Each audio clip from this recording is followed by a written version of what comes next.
Keď je v živote priveľa hluku, Boh prestáva byť počuteľný. Nie preto, že by mlčal, ale preto, že ty reveš svetom. Hluk, zhon! Neustále musím, ešte viac. Dlho som si myslel, že toto je život. Naháňať, zbierať, mať, peniaze, veci, plány, ambície. A čím viac som toho mal, tým viac som bol zvnútra prázdny, kde sedím v tichu, nie uprostred davu, nie v tlaku, ale s Bohom a sám so sebou.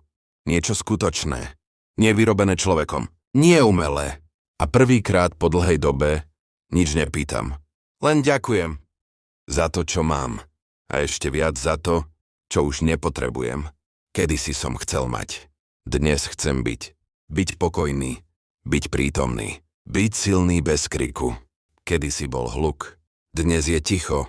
Všetko robím pomalšie, vedomo, s Bohom. A hovorím to preto, lebo viem, koľkí z vás sú dnes vyhorení a rozbití zvnútra.